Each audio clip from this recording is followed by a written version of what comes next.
So there's a reason my eyes look like this, and I'm gonna explain in a moment. So number one, I have a sty in this eye, so it's already a little bit like fucking puffy, right? And number two, someone's car alarm outside started at 1 a.m. and it did not cease till 11 a.m. today. It went off for 10 straight hours.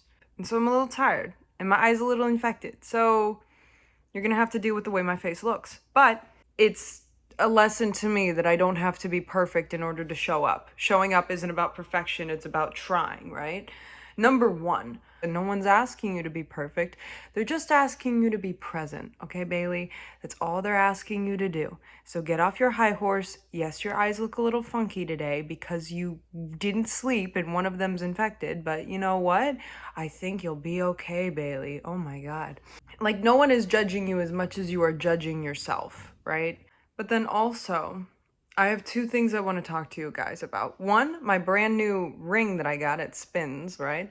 And number two, I kind of want to change up the content style just a little bit, and I'll talk about it in a moment. But number one, I want to talk about my ring. So, you guys know, I have been trying very desperately to stop picking at the skin on my fingers. And I tried a whole bunch of things to try and get me to stop until I realized there is something that I learned. You guys don't know this. I've never talked about this. I don't really know if I'm comfortable fully talking about this. But I will tell you, I did used to have a very bad eating disorder. Like very, very, very bad. Like hospitalization kind of bad, right? And it was an extremely painful, extremely personal part of my life that I don't even discuss with my closest friends. I just would generally like to forget about that part of my life, correct? But one of the things that across the board, therapists, doctors, anyone would say is action redirection, which is basically whenever you want to do something that you don't actually want to do, but it's more so like a self-destruction, it's more so like a self-destructive mechanism. You need to find something to replace the action that you're going to do. Like you can't just, oh, you're not going to do this because the want is still there. The want to do something is still there. You just have to move it to a more productive thing. And this is exactly what you should do with any self-destructive habit, because self-destruction is a tool that your brain and body uses. It is a survival technique. At one point, your brain was going through a lot of stress. You didn't see a way out. There was an uncomfortability within you that you did not have the space, time, or the emotional strength to feel. And instead of going through that pain, your body redirected to this self-destructive habit. And your brain will make you do a lot of weird things just to avoid feeling something that feels so horrible. So at one point, this self-destruction was a coping mechanism. I can pinpoint the exact moment I started picking at my fingers. I know exactly where it was in my history. I know exactly why I started doing it. It was a moment of survival, and it's kind of like I've been using it as a coping mechanism and a survival technique ever since then. So I can't just tell my brain to stop doing it, because to tell my brain to stop doing it is like telling my brain to stop trying to keep me alive, right? Which I know is very backwards, but you know, our brains are so fucking weird. So I got this fidget ring that spins, right? It goes spin, spin, spin, spin, spin, spin, spin, right? And it's helping a lot, because then whenever I notice that I'm picking at my fingers or anything, I can always just come over here and let go of some excess energy and get it out by just doing that. I have another one on the way, and I really like it. But my lesson to you is that you can't just let a self-destructive habit just stop, you know? You need to find something to replace it with. Like whenever you feel the urge to do this, you do this instead. And eventually you might be able to let go of this new thing. But it's kind of like whenever you want to do something self-destructive, find an alternative that kind of scratches the itch, if that makes sense. Because it's kind of like, let's look at it in terms of food, right?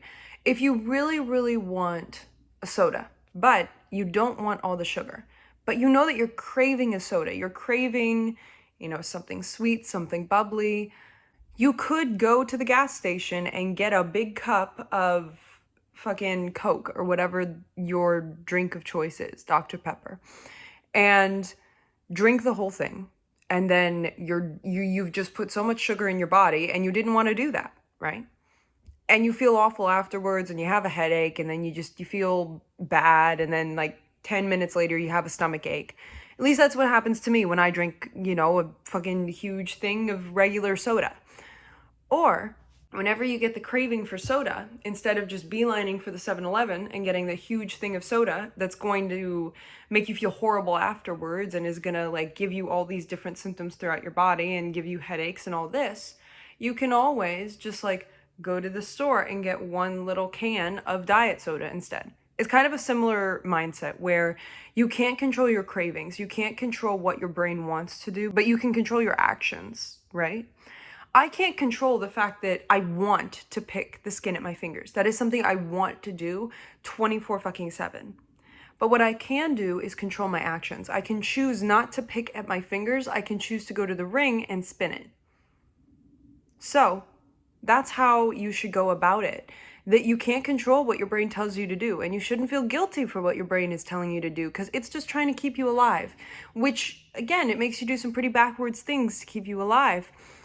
But you can't get mad at your brain for what it's telling you to do, but you can control your actions and choose to not do exactly what your brain is telling you, but choose to do something else so that you can keep yourself safe.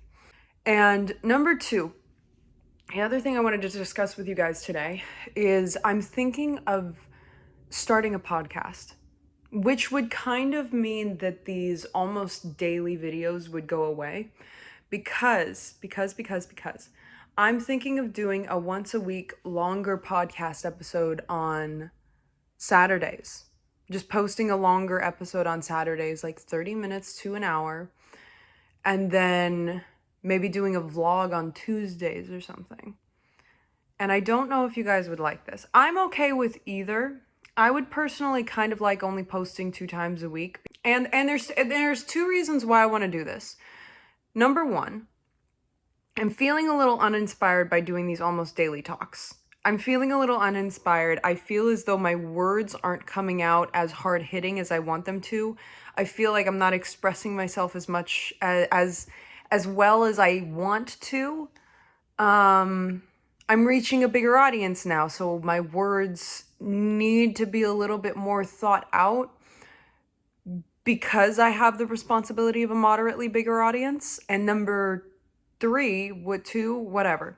I also have a lot of topics that I want to dive into, but they require more time of me talking. And also with more time that I film, the more editing time that it takes. And I could continue to make 10-minute every other day videos for you guys, or I could condense it all down and make a once a week longer video that is more hard hitting and better thought through so that the words hit harder. And I'm not sure if this would be something you're interested in, because I make these videos not just for me, but also for you guys too. So if that would be something you would be interested in, I'd post it here, but also on Spotify, so then you could listen on either place. And then also, the once a week daily vlog is just for personal enjoyment, inner child shit, because I wanted to be a vlogger since I was 13. And I don't really vlog anymore because I have to do these talks and then edit these talks, and then it takes away time from vlogging. So also doing a once a week podcast would free up more of my time, so then I could vlog, and that would really help out my inner child if I could do that. So I don't know. That's what I've kind of been feeling recently. I feel a little uninspired and I kind of want to switch it up. So let me know if that's anything we would be interested in, or if we would just want to keep like the every other day 10-minute deep talks. Let me know. That's where I'm at. Kind of want to start a new project. Okay. Love you guys.